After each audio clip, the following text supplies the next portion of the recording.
All right, so, introduction. Here's one. Here's a thing that I have on my mind, which is several days ago, there was a man outside my house hacking sacks.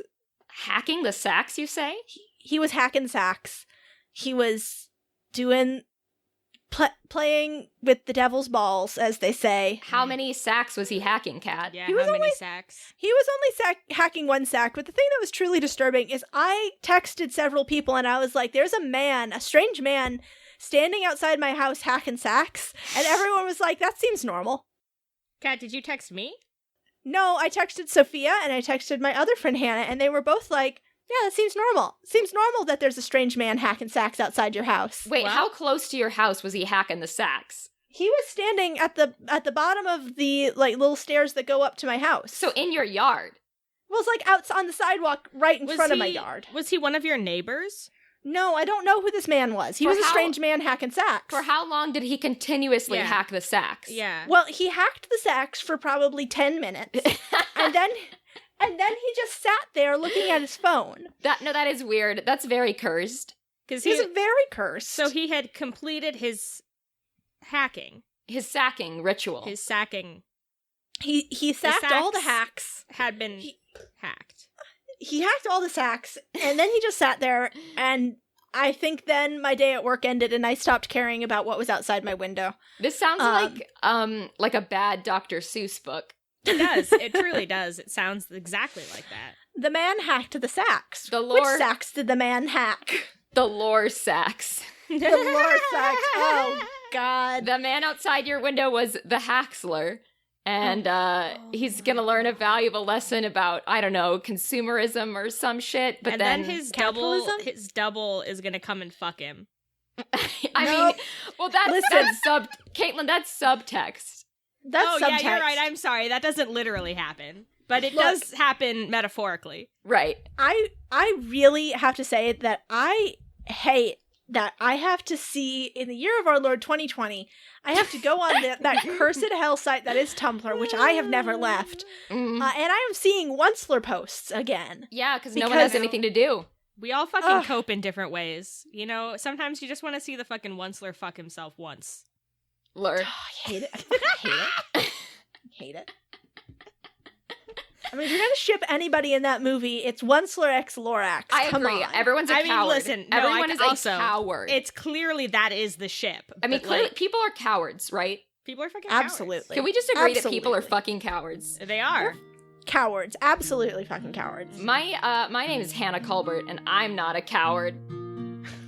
And I play Slake. My name is... Wait, stop! You're doing this all out of order. Okay, fine. And don't fucking call me Chicken Little. I'm not Chicken Little. He's a coward, and I am not a coward! My name is Kat. I'm your DM. Let's play D&D.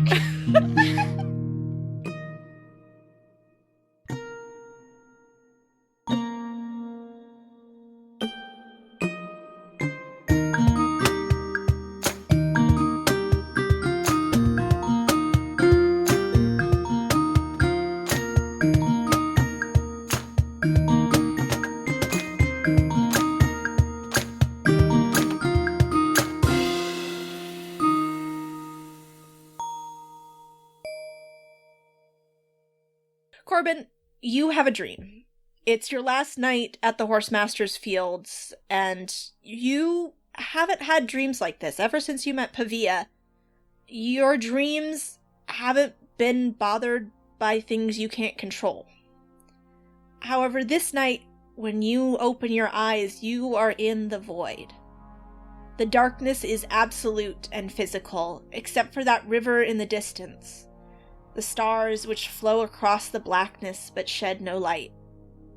However, unlike that trip you took in Dawson's bag, you are removed from it now, just observing the darkness until it resolves into a black and monstrous shape.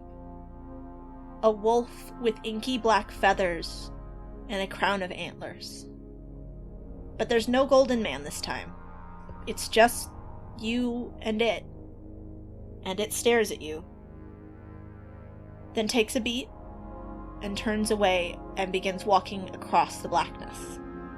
It leads you across the blackness for a time, until you're standing above that river of stars. The pinpricks of light look so far away, even when you're right on top of them. Then again, it's hard to tell distance in this place. They may be even further from you than when you began walking.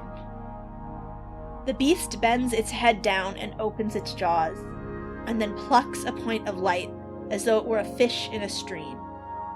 When it raises its head, you are both in a clearing, in a dark forest that smells like cold, clean wind.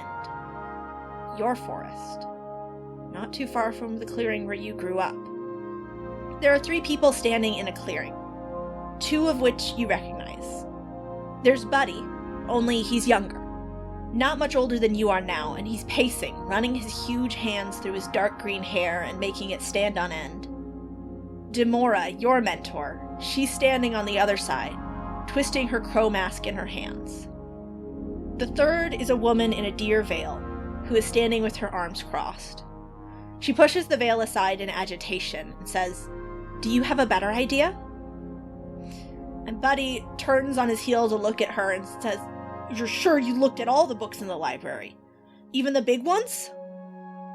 And the deer guardian, who must be Alonia, she rolls her eyes and says, "All of the relevant ones, yes. If the goddess passes before bearing herself a new vessel, someone on Estra will have to volunteer. A god needs a body to act on that which is." And Demora puts her mask down and then picks it back up in an anxious motion and says, "What if no one volunteers? What then?" And Alonia takes a deep breath, lifts her chin, says, "They don't have to. I'm volunteering." And Buddy and Demora both start speaking at once, but a 4th voice cuts them off. "No." A young woman walks into the clearing, holding herself tall. She looks like Mary, a bit. The shape of her eyes, the slope of her nose. Her skin is dark black, and her hair is a halo around her head. She looks sick. She's too thin, and her skin is ashen. Despite her air of authority, she is trembling like every motion is a mighty effort. Buddy rushes forward and takes her elbow. He says, "You shouldn't be out, it's cold." And the goddess smiles bitterly. "I don't feel it," she says. She surveys her guardians and then shakes her head. "The 3 of you will not discuss this further. I will find another way." Those last 3 words bring you back to the void in an instant, and you see the beast in front of you, its jaws working around those words. Its voice sounds like the goddess, but also many other women, all of them speaking in a cacophony. Find another way. You wake up in the warm bed provided to you by the horsemasters, and it is almost dawn. Corbin? It's like, You okay? it's like I had a weird dream. Are you suffering from high-quality podcasts? You see, quality podcasts stimulate parts of your brain, leading to an irksome condition called thinking. But suffer no more, my friend. Introducing Discount Storytime's blend of fictional nonsense and rancid gibberish to provide soothing relief. Try Discount Storytime today. Available on most podcast catchers and at discountstorytime.com. Consult your healthcare provider before listening to Discount Storytime. Not intended to treat unicyclitis, pickleball liver, or jittering expectations.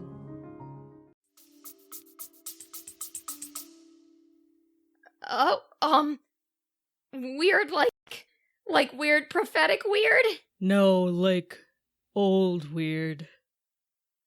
Like it was about Kai and Mary and the guardians before us, and Kai was sick and they were gonna sacrifice somebody, but then she was like, I'll find another way, which I guess meant boning Corva? Ugh. I don't know. Corbin, that's fucked up. I'm sorry. It was. It was weird. I was in the void for a little bit, too. Did you see Fran or Mary? No, just Kai and, like, some stars and a river. Do you think Kai was communicating with you on purpose then, through the dream? Yeah. But I don't know what she wants me to do. And I don't fucking trust her ass. Yeah, that makes sense. Well, I'm gonna go back to bed. Good night, Slake. Well, okay. Good talk. Sleep well, Corbin. In about 15 minutes, there's a pounding at the door. Oh, God. Do you answer it? Yeah, I'm gonna get up and answer the door. The pounding, it turns out, was not from a person. It was Burger Jerger, who flies directly into your face. Burger Sugar. And as she careens around the room, and then eventually lands on Corbin's head. Burger Sugar! Come on, you two, sleepyheads, we've got to get going. Oh. Can I just have a depression nap for like 6 more days, Burger Sugar? Come on.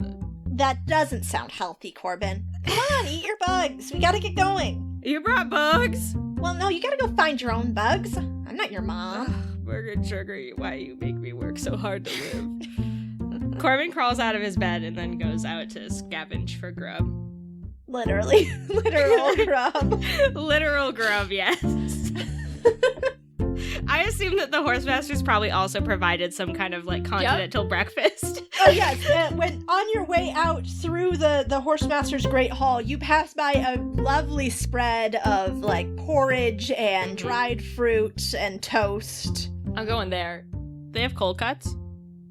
There are no cold cuts in the morning, no. Oh, okay. There is some bacon. Okay. I disagree, but Corbin is what Corbin does. Corbin is a vessel of myself, and I don't like bacon, so... Okay. We're gonna move on from that statement before I have an aneurysm. Corbin, if you were gonna go look for some bugs, then make me a nature check. Okay. Oh, that's so weird. My nature check? Like, you'd think I'd have really high nature, but I don't. It's still 18, but it's like only +2. Okay, Corbin, you're able to find a small handful of bugs. It is winter, so the bugs are not out. But you are able to dig up from the hard dirt some cold little wormies. Hell yeah. They like a little bit crunchy because they're frozen a bit. Yep. It's like a Cheeto. I snack It's on nothing them. like a Cheeto. 0% Cheeto. It's exactly like a Cheeto. Inside the Great Hall, Tasha, one of the apprentices, comes over to you, Slake, and she's looking out of the open front doors of the hall at Corbin kneeling in the dirt, digging for worms. Says, "Is he okay? Yeah, he's just like that. He knows there's food in here, right?" Yeah, I think he knows. Okay. She rides off to go and be with the other apprentices who are sitting around another table. Do you want to join them, Slake, or are you going to sit by yourself? I guess I'll join them. Join them? So, to remind you, the apprentices are Tasha, who's the one who is always on a horse. Olio, he's the big-boned gnome. Misha, broody human boy, and Sandy, green-haired half-elf girl who's very into horses. They're all very into horses, though. Yeah, that's true. And Misha is looking out the door at Corbin, and he goes, "So, like, he eats bugs, like, full-time? Does he even know what real food is?" I mean, Corbin eats a lot of things. He's an omnivore. Sure. That sounds like something a weirdo would do. You know who else is an omnivore? Horses. What? Corbin could be a horse, too. Yeah, horses, they eat all sorts of shit, right? Fingers. Corbin Corbin, like, looks up suddenly from outside, and he's got, like, worms in his mouth, and he just suddenly turns into a horse and continues to eat the worms. See? It all makes sense. Nature is beautiful. The apprentices all have a horrified look on their face. And Tasha says very slowly, I don't think horses are omnivores. Really? I feel like I read that somewhere. Well, anyway, it's not important. How are you guys doing? They are all just staring in horror at Corbin, and they are not able to answer your question. Their state of mind is watching a man turn into a horse and eat worms. There's very little room left in their minds for anything else. I mean... Well, they're judgmental. So, as you are sitting with the apprentices, Amelia comes up and she says, well, are you and your companions now ready to ride? If you're heading to Doval, you'll need to head west along the road. You'll pass through Doval on your second day, and then it's another day up towards the port. We've got supplies and blankets loaded up with your horses' saddles. Everything's ready for you whenever you're ready to go. Thank you. We really appreciate your kindness and hospitality. And I look out, and I assume Corbin is still eating worms as a horse. Yeah, he is. He, like, snorts in appreciation. There's worms in his mouth, so one, like, comes out of his nose a little bit. Good. And, Amelia nods. She says, she puts a hand on your shoulder, Slake, and, says, there's something wrong with that boy. I just smile fondly at Corbin. She then draws you away from the apprentices, and she says, now, this isn't really my business, but a word of advice to you. That friend of yours, and she nods out the door towards Corbin, he needs help. I mean, you know. And that's what friends are for. So, be there for him. Yeah. Thanks. I will. She pats your arm and says, if you ever need anything, the horse masters are here for you, to shelter you, or anything else you may need, as long as we are able. Thank you. We really appreciate it. You've done everybody on this continent a great service by turning back Torva's armies. We will all be here for you when the time comes. And she pats your arm again.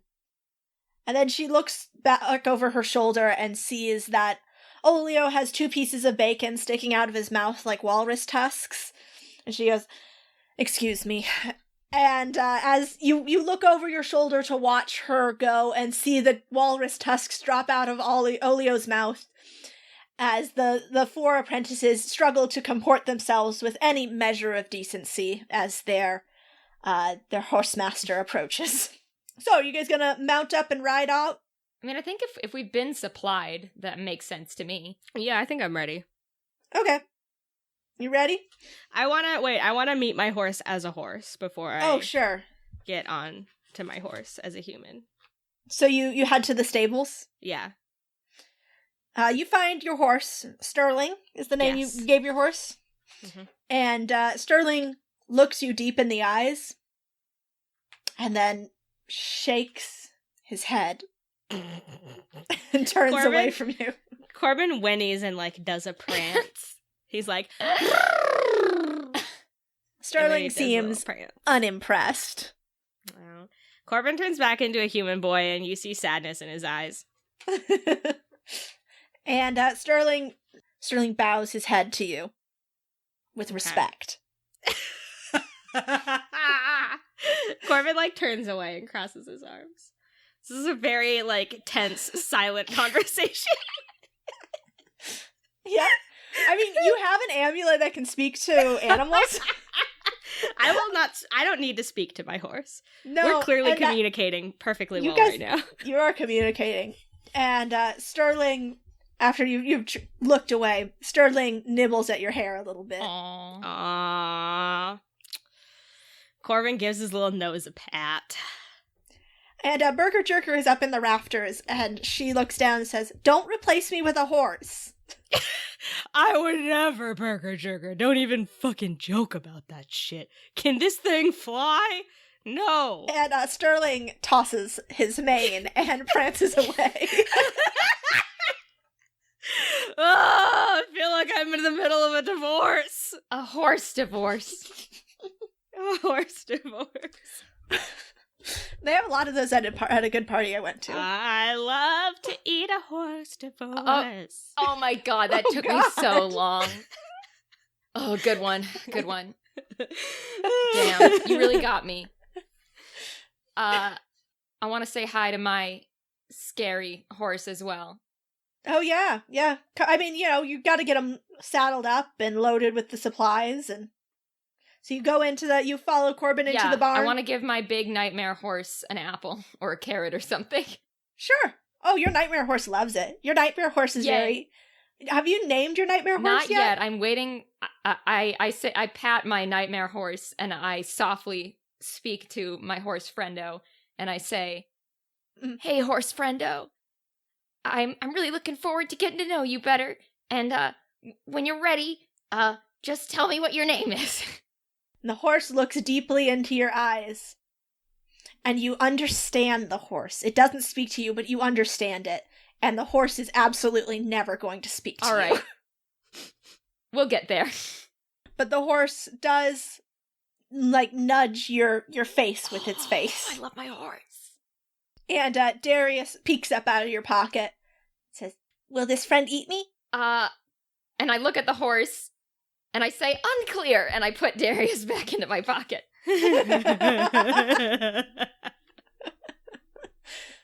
As the two of you exit the barn, Melia and her apprentices have come out to see you off. And Melia puts her hands on her hips, and you hear her mutter to the apprentices, "We should have given them lessons before they left." And Corbin's halfway out of the saddle. Yep. And she waves to you all and says, "Be safe out there. You never know what you'll find out on the plains. But I can tell you're both strong warriors. Just keep your heads on about you and don't die. The horses will know what to do." Oh, thanks. And she sends you off, and as you depart, the apprentices and Amelia and the other people in the town who you didn't really get to know, but they seem like friendly sorts, they all wave you goodbye as you depart across the snowy plains.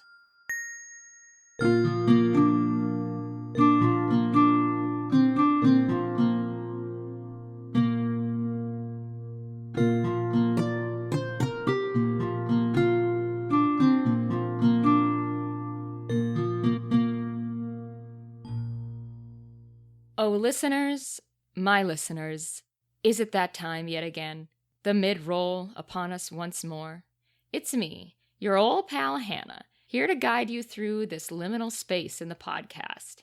Thank you, sweet listeners, for your continued support in this dark timeline. You keep me young. You keep me young. So what's new? Well, Noelle has been doing listen-alongs, so that's cool as fuck. If you want more info on that, you should follow her on Twitter at Noelle Shiri. And speaking of Noelle, do you guys just see what Noelle is just out here doing? That's one to watch. That's one to watch.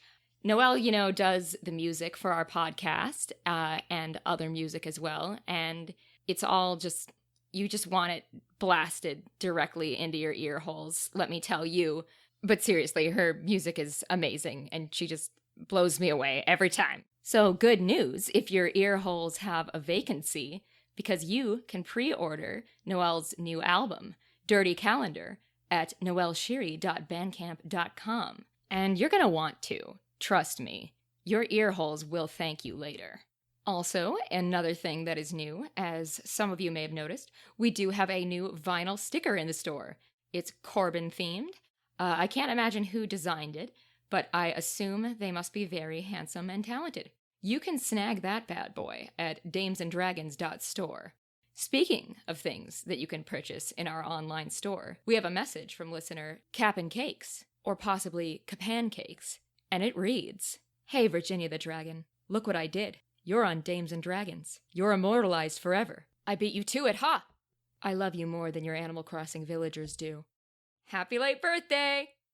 A beautiful sentiment, and a wonderful way to support the show. So thank you, Cap'n Cakes, and indeed, we wish a happy belated birthday to you, Virginia, from all of us at Dames and Dragons. And speaking of people we want to thank for their support, thank you so much to all our supporters on Patreon and to our new and increasing patrons. Lydia Castro, Matthew Logue, Nicole Weedman, nice, Paige Storer, Dathal, Brandon Swihart, hope I pronounced that right, Philip Doe, Paul Volpe, and Dying of Exposure. Aren't we all? But seriously, your support does mean so much, and it really validates the work and the time and the love that we put into making the show. Y'all are just real ones, all of you. So thank you. And speaking of real ones, thank you everyone leaving reviews on Apple Podcasts and other platforms. Really helps boost the show, and we really appreciate it, and we do read them, and they warm the cockles of our scabby dead hearts. So thank you, in particular to Crazy Cat on Apple Podcasts this time for your sweet review. And please, if you enjoy the show, drop a review on whatever podcasting app you are using, assuming that it allows you to leave reviews, and we will cherish it always. This episode of Dames and Dragons is brought to you by Kobold Press and Deep Magic for 5th edition. Deep Magic? What is that, you ask? Why, it's a book of more than 700 new and amazing spells, with spells for every spellcasting class. Dozens of new subclasses, and 16 divine domains, from fear to speed and beyond. They've got dark magic for villains, or maybe just, really cool, edgy people, including blood magic, void magic, infernal magic, mythos magic, and more. Not to mention that there's twists on familiar magic, such as Fireball, the old classic, Charm Person, and even Raise Dead. I love when those dead get raised. All that, plus dozens of new familiars and arcane servants. What's that? You wish to find out more?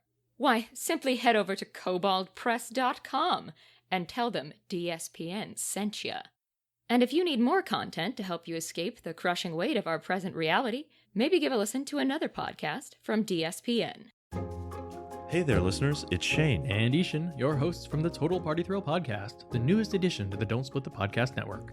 We talk topics that help you, dear listener, create and play better RPG games. We have a back catalog of more than 150 weekly episodes. And we got nominated for an Emmy for episode 11, Social Contracts. In episode 154, we talked about crossing the moral event horizon. How evil is too evil? We also recap our home games, like the 40k Rogue Trader campaign, Dynasty Unwarranted. But that's mainly just you trying to kill us all. In your defense, our characters are greedy idiots.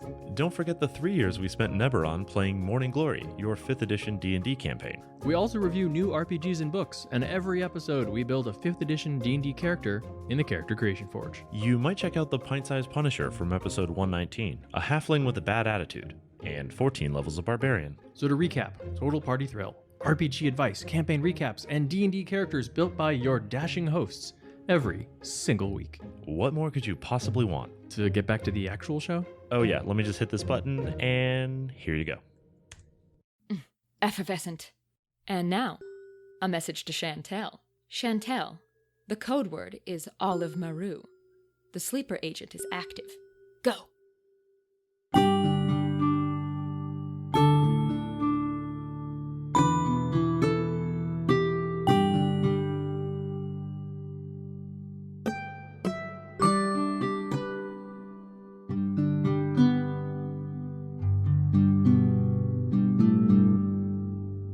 In an hour, the tall grasses fade into snowy brush on either side of the road. In the afternoon, you stop for lunch in the shadow of stone ruins which arch across the road in complicated patterns. There are foundations of buildings on either side, but while this road has survived, whatever town or temple used to be here has not. In the distance, you see little villages, groupings of a few houses or farms, but the spurs which lead from the main road to these places are well hidden, and you never see anyone coming or going. So in the late afternoon, you hear a high, clear voice singing, and it's coming down the road towards you. When you crest the hill, you see a young woman with a cart and a donkey. And she sings, "In dark of night while battle brewed, the conquest laughed and boomed. The shield was strong, the walls were tall, but 'neath the lake a shadow loomed.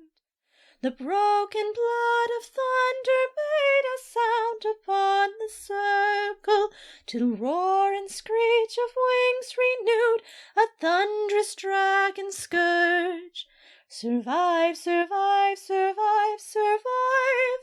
We prayed for our survival." I nudge Corbin. I go, I think she's singing about our battle. What? That song. I think it's about, the big battle that we had with the dragon and the armies and stuff. Oh, she's singing about us. Oh my god, finally the recognition that we deserve. Oh, Corbin, what do we do? Oh, we ride down there like long-lost princes. And Corbin spurs his little horse forward and he, squares his shoulders and he's, in a trot. So you ride on down there, and the woman sees you and raises a hand in greeting. "Hello there! I wasn't expecting to see anyone else on the road. Sorry about the singing. I'm sure you didn't need an impromptu concert." Oh, no. No. Your singing was all. lovely. I love it when people sing about me. Oh, about you? Yes. Are you posing as Corbin as well? Yes. You're posing right now? Yes. All right. Yes. So Corbin poses dramatically by sticking his hands in the air in random directions, and he's still on his horse. He tries to get the horse to do a fun little turnabout, but he's bad at driving, so it doesn't Driving work. a horse. Yeah. The horse does do a little turnabout, but it does then face in the opposite direction. Yes. Anyway, the woman, she cocks her head at your posing, and then there was a dawning realization. She goes, "Oh my gosh, you're the people, you're the heroes, the thing in the thing at the town? You're them!"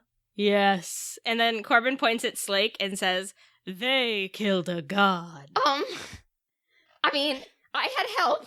All by themselves." Wow. Oh, gee. Mama would tell me I shouldn't be talking to you guys, but wow, real heroes. There's not trouble coming, is there? In a way, there's kind of always that, right? Yeah. But I mean, specifically, Not that we know of. yeah. Nothing specific that we know of, but always be on the lookout for bad behavior. Well, you're not heading up to Doval, are you? Yeah. Oh. Well, you shouldn't take the road then. I mean, speaking of trouble, that is. Oh, what's, The Grey's on the road ahead, and you don't want to mess with that. The what? The Grey. No one who goes into the Grey ever comes back out, so... you'll know it before you're in it, so if you just skirt the feeling of wrongness, you'll come out okay. What exactly is the Grey? We don't know, really. We tried to ask the gods, but no one's answered us. Mila and Bav, we've got temples to them all over, but they've been silent about the Grey. Well, that all sounds very vague and ominous. You're saying we shouldn't go on the road. Just go around it then, or?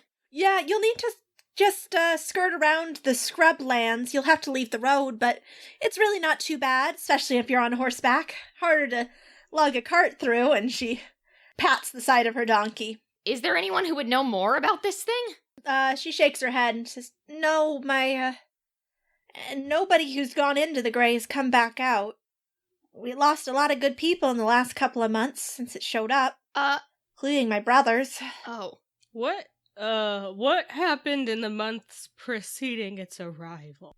Nothing out of the ordinary anyway. We had our harvest, we had our harvest festival, gave all our offerings to the gods as usual. Then just something strange descended upon the forest, and... Which gods? Oh, Bav and Mila, the gods of harvest and plenty. Of course, offerings to the parent and the child, and all the normal offerings, harvest time. Yep. Anyway, that's all I wanted to let you know. Just You'll feel it before you get to it, so as long as you just don't go towards the feeling, you'll be fine. Okay, sounds great. Alright, well, have a good day, y'all. Stay safe out there. Thanks. Yeah, maybe we'll take a look at it just to get a sense of what's going on. I'm gonna go directly into the feeling. Well, I guess you're heroes, so that's what you do. I, hope that if you do that, you make it out. Be fun to have a few more verses to the song, you know? Oh my god, yes, I'm going directly into it. Alright, well, stay safe. Good luck. If you see my brothers, let them know Lala's looking for them. We will. You stay safe too. Bye! And she, heads on down the road in the direction she was going. Corbin, any thoughts? You've seen probably more weird things than I have. I'm ready to go into some weirdness. I'm ready to distract myself with my work, which is just approaching any weirdness that I see. Let's go, Slake. Let's deal with this. I think we should definitely go check it out at least. I don't know whether or not we should run directly into it, but maybe there's a chance we could save the people who are in whatever it is. Yeah, yes. Let's do it. And then that spurs his little horsey forward. When you plunge ahead, you feel the gray before you see it. It's just like Lala said. Your horses sense it too, and they shy away from the road, taking each of you in a different direction as they try and skirt this feeling. It's like a twisting pit in your stomach, and your pulse gets quicker, and you know that there's something behind you, but when you turn around to look, there's nothing there. Corbin, do you have any spells that might be good for this kind of thing? Let's take a look over here at my character sheet. And do we see any sort of like fog or anything? Or is it just a feeling? So far, it's just a feeling. Weird. As you head further into it, there's a creeping mist at the edges of your vision. And everywhere you turn to look, that mist is just right at the edges. That seems normal and fine. I have find traps, but I don't know if that works on magic traps, so I need to Does your detect magic, can it tell what kind? That was gonna be my second one, is to do detect magic. Sure. You see directly ahead of you, there is a large concentration of magic. To your vision, the aura looks just like an impenetrable gray mist that has descended upon the road. In the system of the forces that we use on Avalis, you can tell this is magic that is associated with the force of shadow. Okay. Cool. I tell Slake all of that. I'm trying to think of a safe way to go into the magic pit. We could try throwing or firing something into it to see if that... Oh yeah, that's a good idea, actually. I don't really... Are you good with a bow? I mean, I could do it. I could tie a rope to it so that we can pull it back and see if it's, dissolved or whatever. Maybe, let's put something at the end of it, and then... Yeah. I have rope. I think I'll use some of my rope that I have from my big old rope cloak times, and... Yeah, that's right, you've still got rope on there. I think I'll tie an arrow with rope on the end, and then I want to... I guess let's maybe get closer so that I'm within firing range of the concentration of magic. And then I want to try to fire it into the center of that the best I can. You fire the arrow into the center of the magic and pull it back on its rope, and it looks totally normal. Okay. So it's not gonna dissolve our bones or anything. Yeah. I mean, probably. I'm trying to see if I have a protection spell that I could cast on us, but I don't really think I do. Not a protection for magic as a general spell or anything. And we can just go in and just go ape shit. Let's just go full Mickey. You're just gonna do it? Yeah, let's just go do it. I feel like we've probably handled worse things, right? Yeah, Slick, you know what? You're right. We fought a dragon. You've killed a god. I did a Moses thing with water once. Let's just go in. What's the worst that could happen? Yeah, you know what? Let's do it. Let's just go. For the listeners at home, I am smiling very wide. Cat. I love it when you guys say, what's the worst that could happen? Because I know. You know what? Yeah, I want to see what the fuck is in there. I'm very Let's curious. go. All right, so as you forge ahead, the road twists, and that gray mist at the edges of your vision creeps further in. You can see toppled buildings off the side of the road, and ruins much like ones you passed earlier this afternoon. But they're hazy and hard to see if they're near or far. About 5 minutes into the gray, Slake, you feel someone's breath on your neck. Oh! And when you turn, you find a young person sitting on the back of your horse. They are maybe 13 or 14, with silver gray hair and deathly pale skin. Their eyes are a clear, cold gray, and they look at you with a very serious expression. Hi, friendo, I say. You're big and strong. Are you the leader? I mean, I would say we're more of like a combine kind of thing. One of you has to be the leader. And, Corbin, you feel this breath on the back of your neck, and when you look around, the young person is behind you, and they're gone from where they were behind you, Slake. And they look up at you and say, so then are you the leader? Our leader is in the void. Well, one of you has to be the leader. Which one of you is the leader? I personally feel that deciding things by quorum is a healthier relationship. We're but, a democracy. What about you? Small child? Who are you? My name's the Gray. Oh, have you seen some people maybe coming in here? Yes, but they weren't right. I need to know which one of you is the leader before we start. Which one of you is the leader? Are you the leader? No. I feel like this is a trick question. Nobody's the leader. The Gray shakes their head and then climbs down from your horse. Well, one of you has to be the leader, so come on. Do you follow them? Corbin looks at Slake and says, "Do you wanna go?" I mean, I don't know. If we're gonna figure out what's happening here, do you think we should follow them? Or do we just beat up this child? I mean, I love to beat kids up, but like, probably. What's the worst that can happen? Am I right? Let's do a vote. Because we're a democracy. And Corbin looks meaningfully at the child. The Gray puts their hands on their hips. Says, come on. I vote to follow the child. Slake, what's your vote? All right, let's do it. All right. The democracy is unanimously chosen to follow the child. Lead us. You're the leader now. Asked and answered. I can't be the leader, but we'll figure it out in a little bit. Come on. And the Gray starts walking down the road. In the misty world around you, shadows move about, strangely shaped. Some of them tower above the trees, and others skitter among the roots. They're just indistinct dark shapes to your vision, but the Gray waves at them occasionally.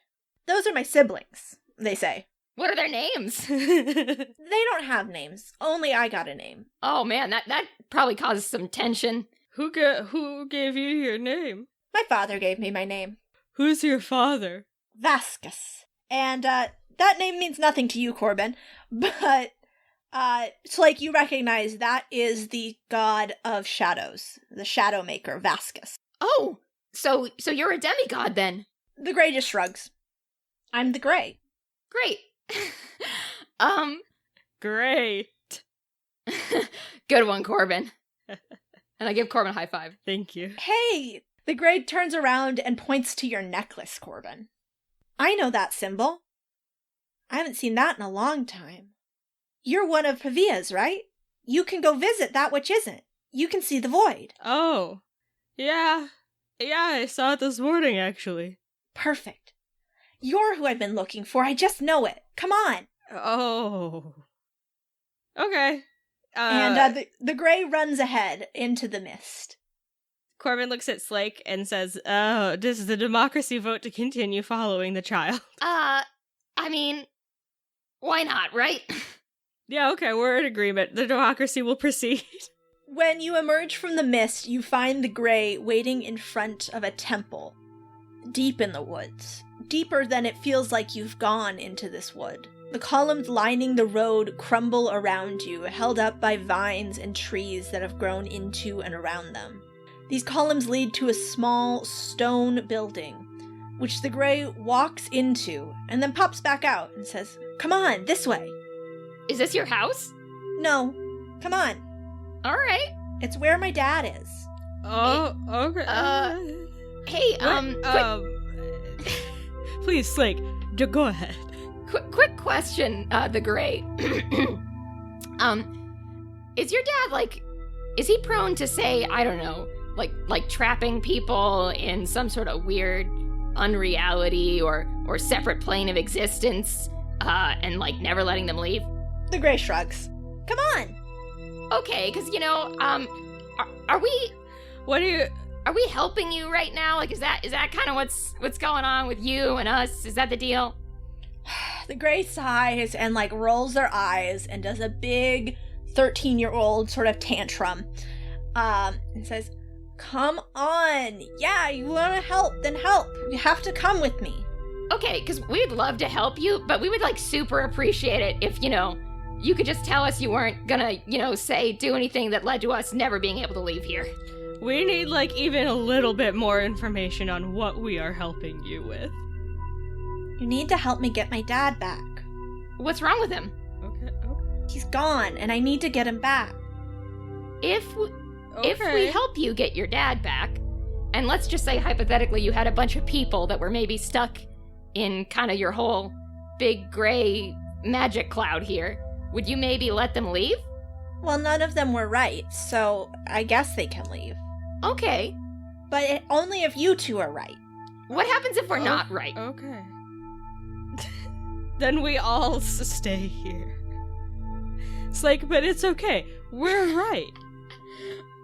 We're right. That's a good point, Corbin. It's fine. Yeah, what do you think, the Grey? If you guys can help, then I'll let everyone else go. But you have to help. All right, we'll give it a shot. Yeah, okay. Yeah, the democracy is in unanimous agreement. We will help. All right, so you follow him into the temple? Sure. Yep. When you walk inside, you find yourself totally alone. Slake, you look around and you don't see Corbin anywhere. Corbin, when you look behind you, Slake is gone. You are both in a square stone room with a set of stairs going downward. Oh man, I can't believe this vague, ominous child we just met might have tricked us. Corbin says, You can't hear each other. You're alone. No, I know. Independently of Slate, Corbin says, okay. This tracks. This makes sense. Do you go down the stairs? I'm down. Yeah, Corbin goes down the stairs. All right. The stairs lead into another room. This one is larger. Shadows move across the walls independent of any light source, and they stop occasionally to peer at you with strange, inhuman faces. Slake, in front of you, the shadows move in swirling patterns, like a dense crowd of dancers. Corbin, you are surrounded entirely by these shadows, in a cocoon. You hear the Grey's voice. Okay, which one of you is going to be the leader?